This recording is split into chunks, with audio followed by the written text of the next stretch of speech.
Great to have you in Bedminster, Trump National, and please sit down. And so many of you I know, and others I just read about in the covers of all of the business magazines. That's it, I know very well, but I also read about you, Fred. Okay. It was a good term paper you wrote for Harvard, or wherever the head you wrote it. But it was very good. It turned out to be right. The teacher didn't understand it like you did, right? It was a good grade for me. C was okay. Congratulations. Congratulations really to everybody. I know you've done an incredible job. I just want to say that I'm meeting tonight with some of the top business leaders in the world. We talk about business, this is the group.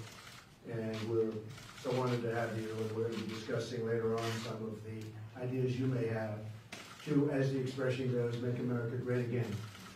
And we've been doing a lot of it. You know, you've been big beneficiaries, and you've helped in many cases. Before we start, I'd like to say a few brief words about the tragic fires in California.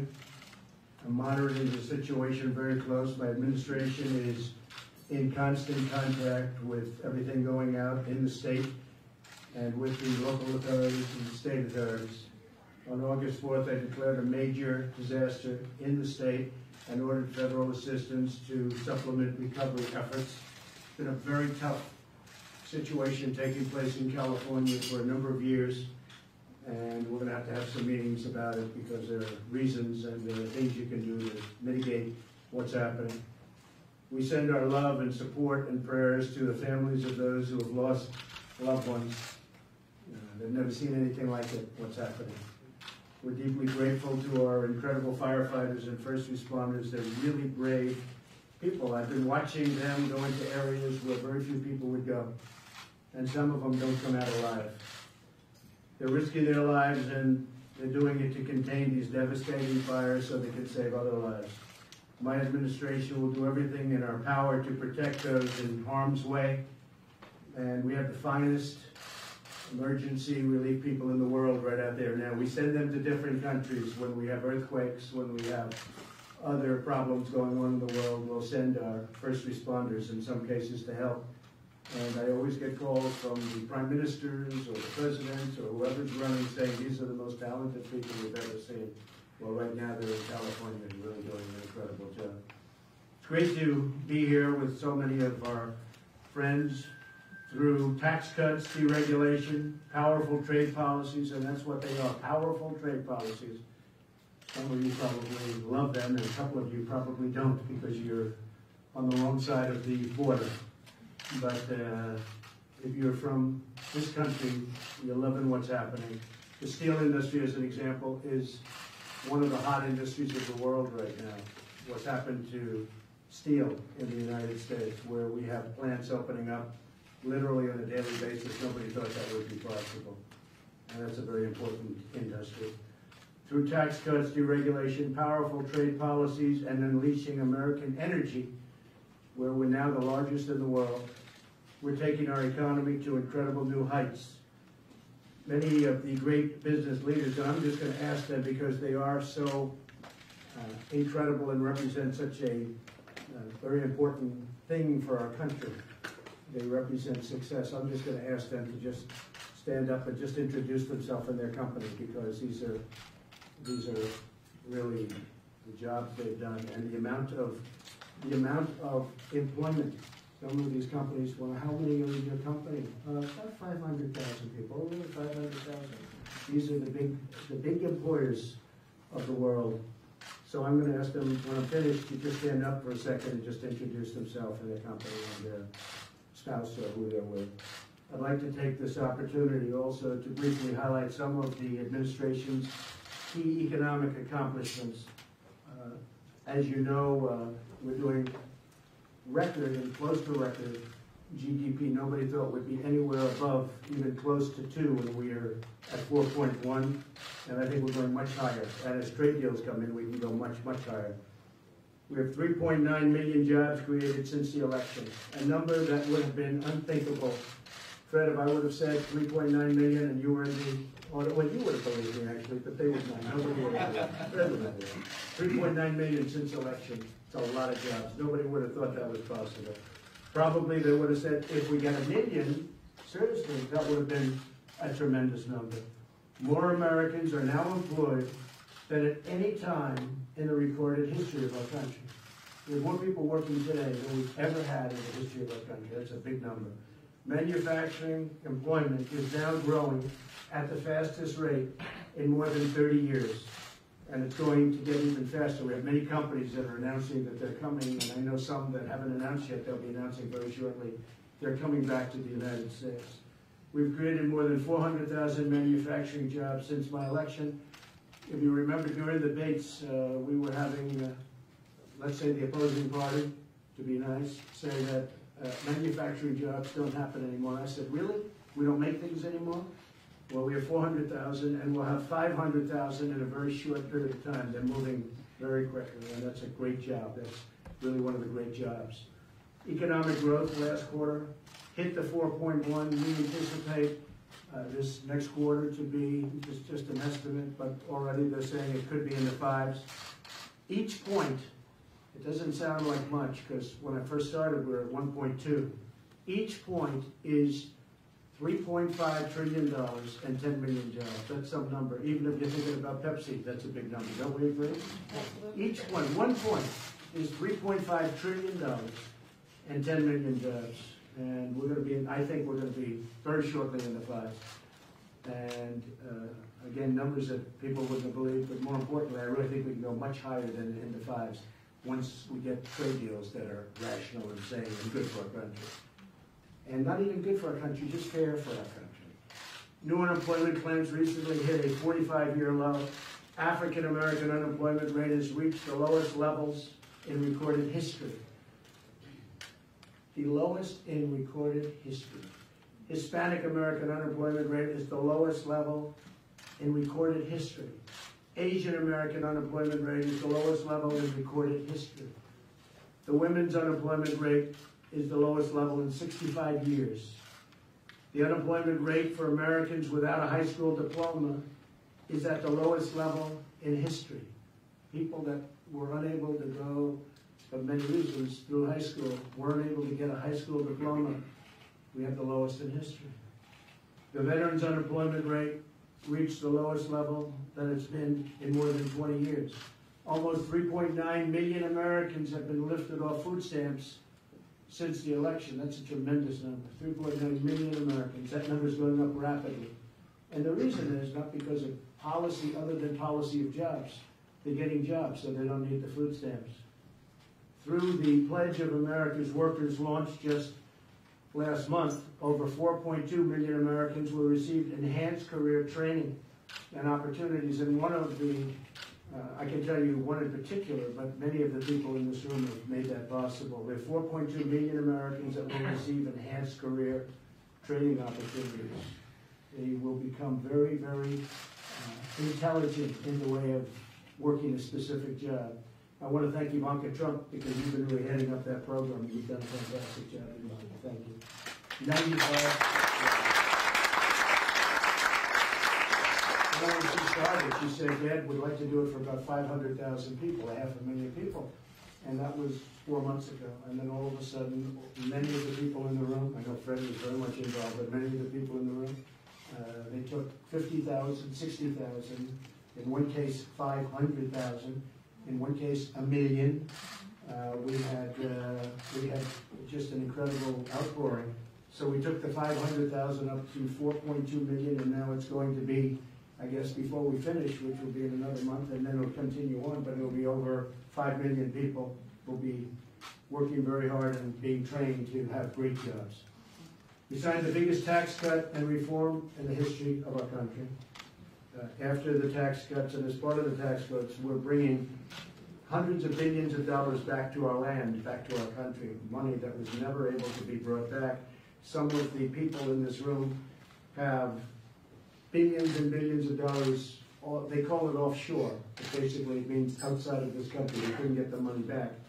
And we expect to have in excess of $4 trillion brought back very shortly. Apple is building a $350 billion-dollar campus and various plants throughout the country. They bring back $230 billion alone. Exxon's bringing back $50 billion, but we expect that it could be, the number started out at about $2.5 trillion. We think it's going to be close to $5 trillion, over 4, but close to $5 trillion.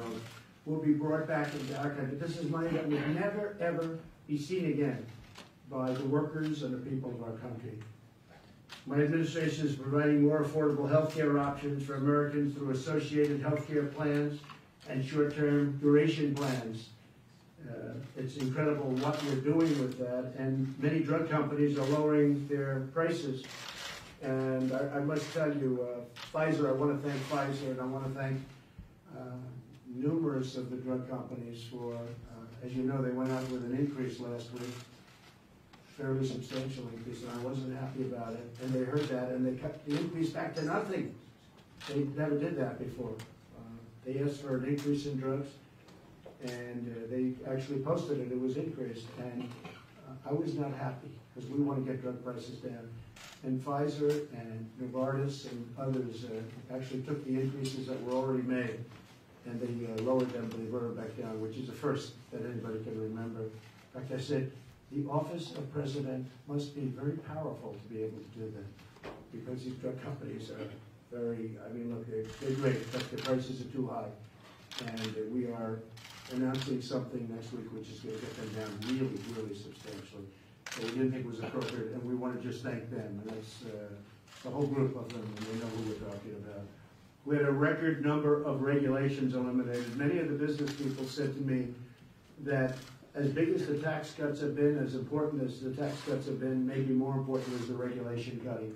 It would take 20 years to build a highway to get the approvals to build a highway. We have it down to 2, and I intend to have it down to 1. That doesn't mean it's going to be approved. It's got to be great from an environmental standpoint and safety standpoint, but it will be either rejected or approved within a very short period of time. But we were up to 20 and 21 years, a highway. People started working on the project, and by the time they finished, they were middle-aged or old. And it was ridiculous, frankly. So we have it down to 2, but I want to get it down to 1.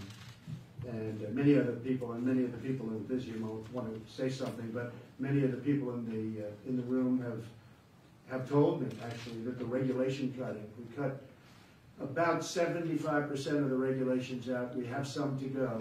We'll have just as good a set of regulations, but we won't be duplicative. It won't be doubles and triples and go to the same agency 9 different times to get the same approval. So we're very proud of that. It's had a huge impact on a lot of companies and a lot of building. One of the things we did immediately is we approved the pipelines coming in, both Dakota Access and the Keystone XL pipeline. That was approved just about in my first day of office. I approved it. That was 48,000 jobs, and we went through the red tape. And one is now opened, and the other one's ready to start construction. So it's been really something. Coal exports, clean coal, increased 60% last year. American oil production is at an all-time high. As I said before, we're the leading country in the world right now for energy, and the United States is a net natural gas exporter for the first time since 1957. So we've made a lot of progress, and a lot of it was done with the help of the folks that lead these great corporations. And maybe I'm going to ask a very powerful woman. She's at the top of the most powerful women in the world. And I know Melania, I'm not talking about you. But has run Pepsi so incredibly well. And maybe I'll just ask a few of you to stand up. We'll go around the table and just say the name of your company. But I want to congratulate you because I read a beautiful story about you today. You'll be doing bigger and better things. Thank you. I'm Indra Noon. I'm the outgoing chairman and CEO of PepsiCo, but still holding the job today. That's Thank you. Thank you for having us. Thank you. It's a great honor. Thank you. Richard? I'm Richard Lafrac. I'm the chairman of the Lafrac organization, and we're proud of what a great job our president has done for this country. Good. Well, Richard was a great help with regulation. He was in there with Steve and some of our friends, and we worked. Trying to get a little infrastructure built in this country. He's a great infrastructure people. They know what they're doing, so we got a lot of done. Fred? Frederick Smith with FedEx Corporation. meaning owner, founder, and everything else, right? There's nobody else, the whole deal. Please. Sure. Dennis Mullenberg, President, Chairman of the Boeing Company, and I hope you all arrived here in a Boeing airplane today. And we're going to build a record number of airplanes this year, thanks to the policies. Boeing is doing very well. I think Boeing has to like me a lot. I think everybody, frankly, in this room likes me. We'll keep it that way. Could I ask the great First Lady? She has been so caring, so loving, so good to people. And you know, I was in Ohio the other night, and there's so many times we love our First Lady, we love our First Lady. Melania, please stand.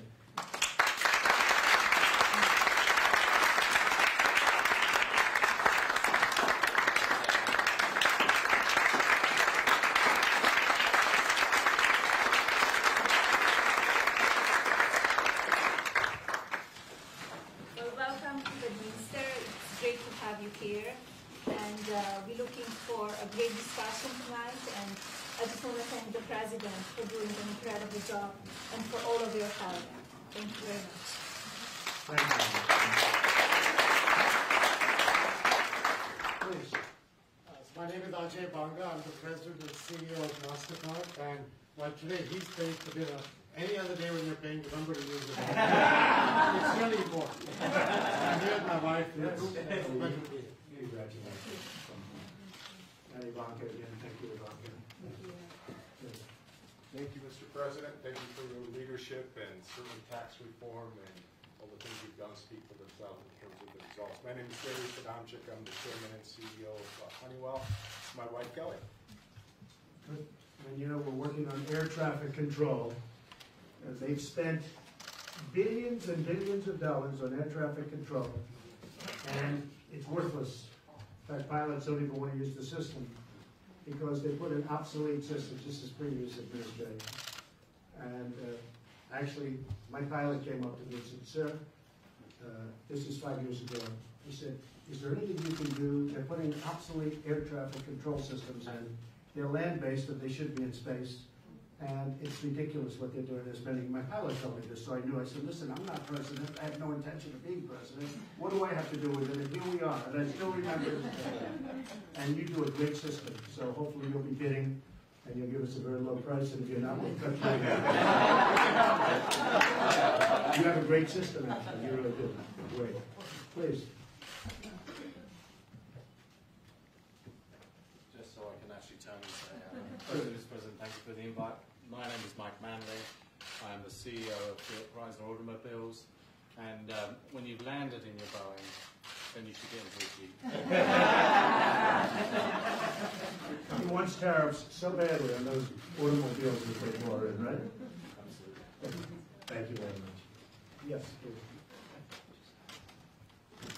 Take the mic.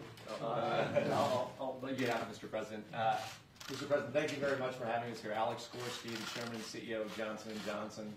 Now, most of you know us for baby shampoo, but as you're playing the golf course, please remember to use Neutrogena. Better as you get older. But I'm here with my wife, Pat, and it's certainly great to hear the long list of accomplishments that you've been able to achieve in a very short period of time, and that I know everyone here is interested in talking about what else we can be doing to accelerate it even more. Well, thank you. You know, Woody lives right across the street, literally right across the street. So, well, so great job, great company. Thank you very much. Please. I'm Mark Weinberger. I'm the husband of Nancy, father of 4, and in my part-time, I'm Chairman and CEO of Ernst & Young, EY, and thank you. We hired 60,000 people again this year. We have 250,000 people around the world, and strong economy means great jobs, so thank you, Mr. President. That's a good hire this year, 60,000. Great job. Please. My name is Keith Kroc, Chairman of DocuSign. Mr. President, thank you for all your assistance out there in California and in your kind words. 300 million unique users around the world, putting 2 million on a week. Thank you. Great job you've done. Thank you very much. Christopher Ruddy, CEO of Newsmax Media. I am an enemy of the people that actually supports Donald J. Trump. Thank you very much. John? John Katzmatidis, Red Apple Group, New York City. My wife Margot. And I do a hobby. I have a hobby. I have a radio show. And every week I say in the radio show, why is business doing so well? Because business people no longer feel we're the enemy of Washington. And that's why it's going the right way. Thank you, Mr. President. Great job, Mr. President. Thank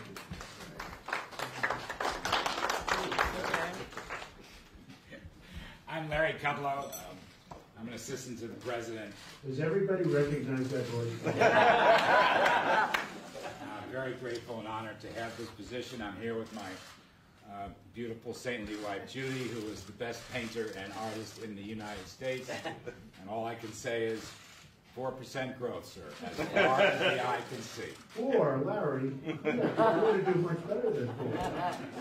You're going to do better than 4. I want to just thank Larry. He's come on board. He's been so terrific. We don't always agree on things, but we're learning to agree on things. Meaning you're coming along.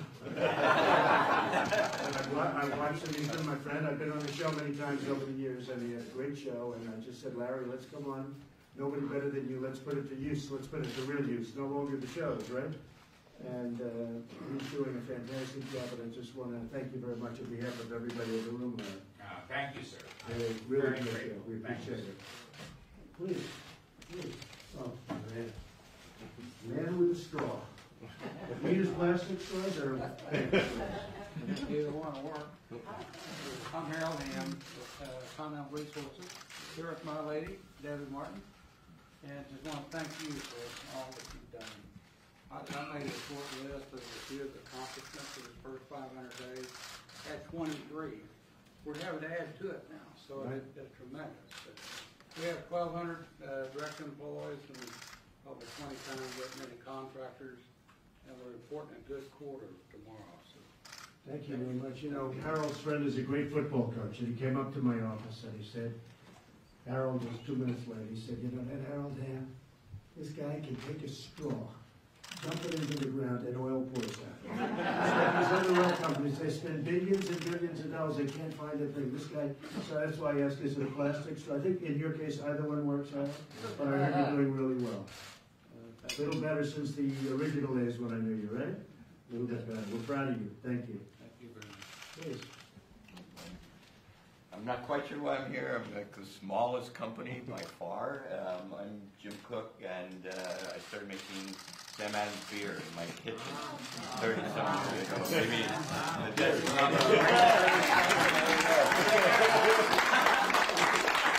at least I brought the beer. I think that's why I'm here at the party.